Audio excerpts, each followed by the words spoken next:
Today, I want to talk about responsibility. In other words, being responsible for what it is that you're attracting. The only thing that anybody here should be taking any form of responsibility for is the extremely atrocious interpretation of what it means to be responsible.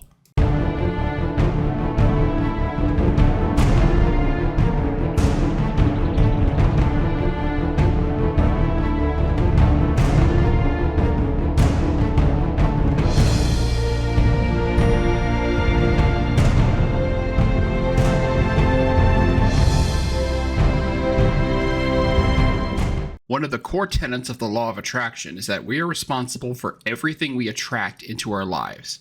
It suggests that our thoughts and beliefs manifest our reality. Essentially, you attract everything that happens in your life. Positive or negative, it's all a result of your thoughts and vibrations. Drew Roselle explains here. What attraction requires is that we take responsibility for everything that comes into our lives. We see ourselves as the center of the universe, as a magnet that's drawing everything to us. And the people and the events, the things that come into our lives are just a reflection of the vibration that we're putting out to the universe. On its face, this seems sense with cause and effect. The problem, though, reveals itself when you analyze the law of attraction's take on responsibility. In particular, its definition of responsibility becomes vague, ambiguous, and in certain situations, extremely dangerous. Now, before we get started, I gotta get one thing out of the way because I know some law of attraction apologist is gonna find this video and go caring about it. I'm not saying we shouldn't accept responsibility for our actions when we are in the wrong, nor am I saying we shouldn't take a look at our part in our situations. What I am saying is that the law of attraction approaches responsibility is at best impossible to measure and at worst a sinister take on responsibility. One of the problems arises when the law of attraction suggests that individuals manifest their own abuse or trauma. This can create a dangerous cycle of victim blaming, making someone afraid to have negative thoughts about their experiences. This perspective can lead to discrimination and blaming of those who have been victimized. They can be unfairly blamed for something caused by another person, exacerbating their pain and suffering. And the law of attraction's take on it is that they manifest it themselves. The most significant irrational thoughts that people tend to have is that they are victims and that they have things bad that have happened to them and that they can't control those things that have happened to them. You have to first start by recognizing that we are responsible for everything that happens to us.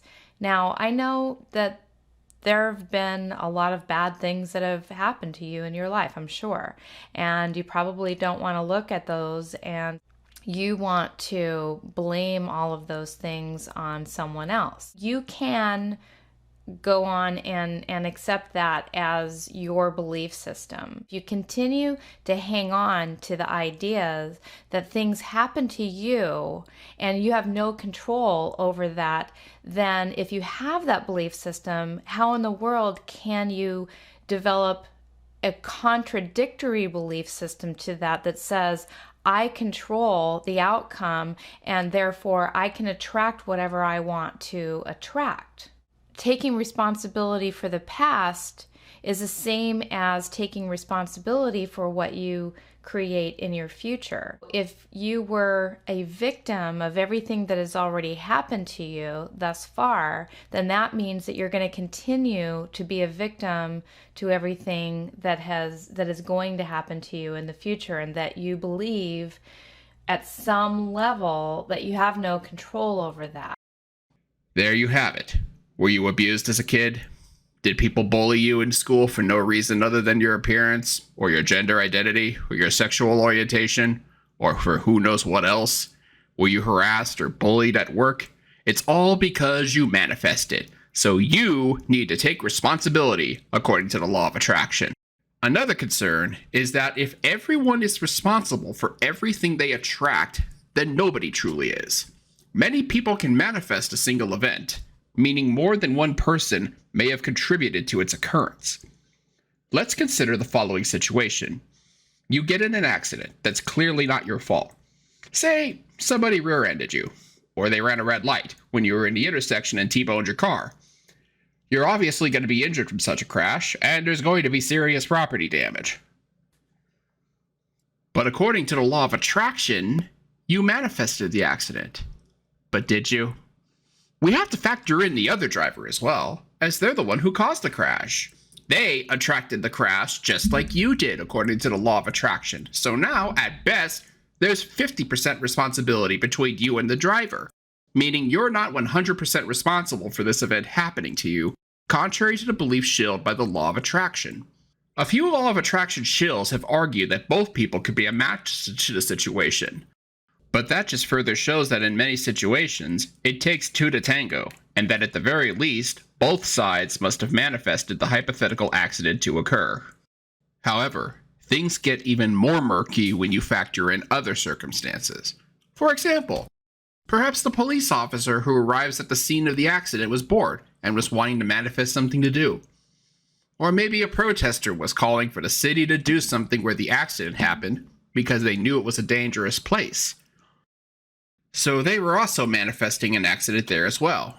Arguably, there's no real way for us to determine who truly is responsible if the basis for determining fault is the law of attraction.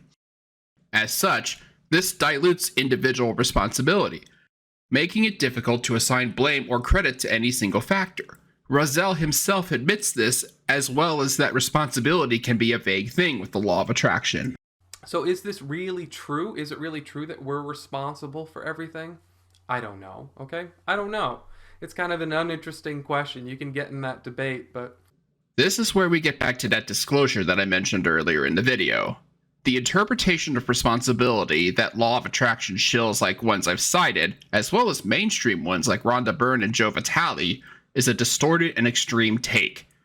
It doesn't just advocate for accepting responsibility for one's actions or one's part in a mess. It calls for people to take responsibility for everything, including situations that clearly are not one person's fault.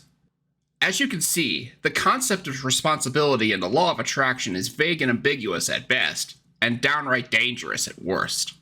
Perhaps those who advocate for the law of attraction should manifest some responsibility for the ideas they promote.